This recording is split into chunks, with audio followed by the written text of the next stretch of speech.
girls, my name is Daniela and today I'm going to be talking about how to read your Bible as a beginner.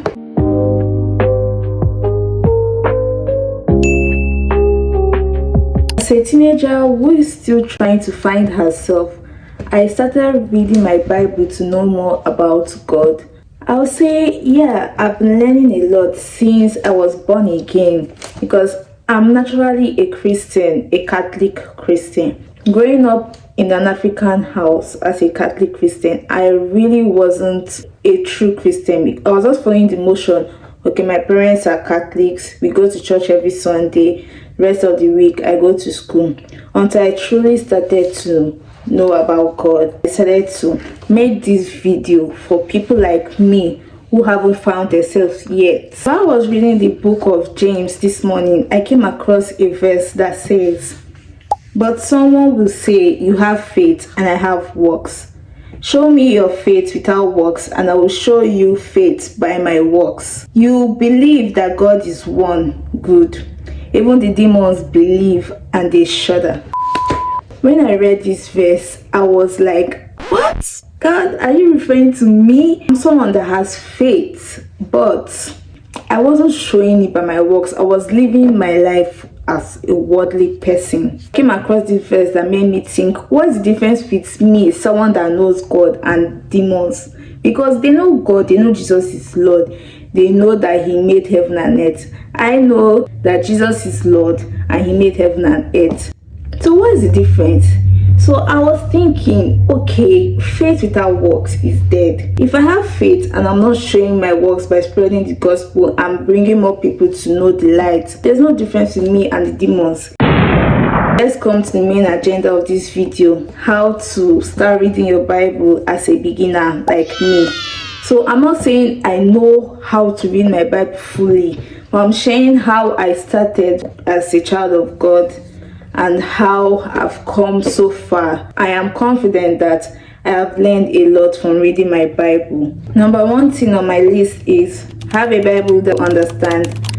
For me, this is the Bible I started with. I had this Bible since I was 12 years old. I'm 17 right now, so for 5 years I've had this Bible. This Bible and I have gone through thick and thin together. It's a very good translation because they sell this Bible in most Nigerian churches, like Catholic churches. It has today's English version, translation in English, but the thing about this Bible, it doesn't have space where you can journal by the side or somewhere. I didn't really like it though because I'm someone that likes writing in my Bible, like some things that I don't want to write it in my journal, like a Bible study session. I just want to quickly write something that came to my mind.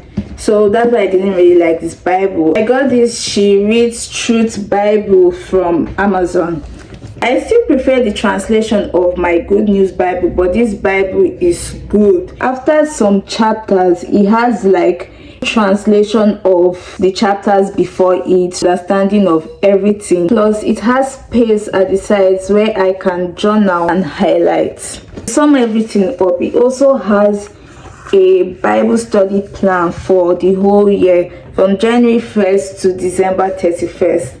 At the beginning of every book in the Bible, it has a little understanding of what you are going to encounter in the Bible. This Bible is written in a way that all the whole chapters in the Bible are corresponding, so you understand how God works in the Old Testament and still works the same way in the New Testament. If you want to know the translation of the Bible is the Christian Standard Bible. Yeah, I got it, CSB version. She Reads Truth Bible. I got it for $22 on Amazon. So if you want to get yours, there's also He Reads Truth Bible.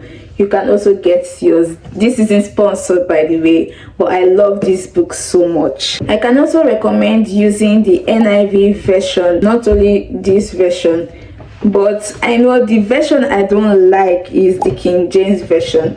It's like you're talking to an old literature person. Like, it's just so confusing that you won't really understand what you are reading, not like that Bible. Another way to make reading the Bible more fun is having different colors of highlighters for different purposes. I know this is being extra, but it just makes reading Bible fun because you get to highlight in different colors and each highlighter mean different things. I'm going to explain. My third point, which is also corresponding with my second point, this helps me to be less overwhelmed by reading the Bible. I grouped my Bible into different parts. I know you guys can't really see it, so I'm going to put it on the screen and explain everything I'm saying. So from Genesis to Deuteronomy, I'm starting from the Old Testament. I group them as the law of Moses. From Joshua to Esther is history. From Job to Songs of Songs is poetry. From Isaiah to Daniel are the major prophets. So from Isaiah to Malachi are the prophets in general. So from the prophets, I group them into major prophets and minor prophets. So for the major prophets, Isaiah to Daniel, the minor prophets are Hosea to Malachi. So that is everything for the Old Testament. Coming to the New Testament, Matthew, Mark, Luke, John are the Gospels, the synoptic Gospels of the Bible. Acts of the Apostles is history of the church. Mind you, I use different highlighters to mark this so I won't get confused. Romans through Jude, yes, are letters. Then these letters are grouped into different letters, different authors. From Romans to Galatians, Romans, 1 Corinthians, 2 Corinthians, and Galatians are the ordinary letters written by Paul when he wasn't in prison or doing his pastoral mission. And from Ephesians through Ephesians, Philippians, and Colossians are the prison letters. Thessalonians are just there, he wasn't in prison. 1 Timothy, 2 Timothy, Titus, Philemon are pastoral letters. Pastoral meaning church letters written to the church. Hebrews through Jude are general letters. And after Jude comes the prophecy, Revelations.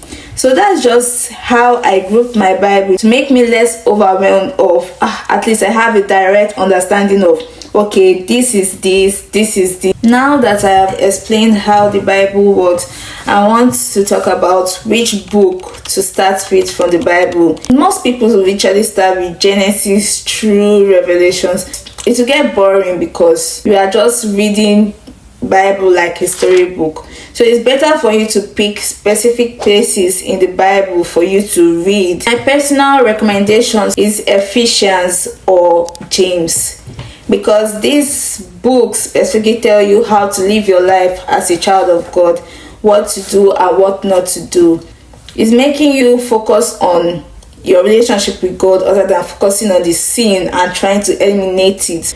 Then after those books, I recommend the Gospels. The Gospel is written in a way that you feel as if you were there in those times when Jesus' body was physically on earth. I recommend you have a journal where you write your thoughts down. This is my journal. It's not really much. I first started with this journal and I'm almost done with it. This is my first ever journal until I upgraded to this journal. There's not really difference with the book. It's just like an ordinary book I bought from Walmart. I just really like the strawberries on it. As human beings, we can't really keep everything we learn in our head. So it's better to write things down so you can come later to refer to it whenever you're feeling far from God.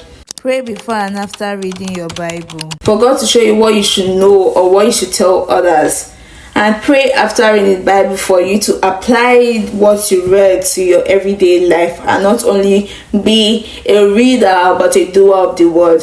So guys, that's a wrap of everything I know and everything I apply to my life as someone who's getting to know God. I hope you apply everything to your life. I hope you see progress in everything in your relationship with Christ. I hope this video helped you guys. If it did, give a thumbs up and comment any other video you want me to share on this channel. Bye guys, I love you.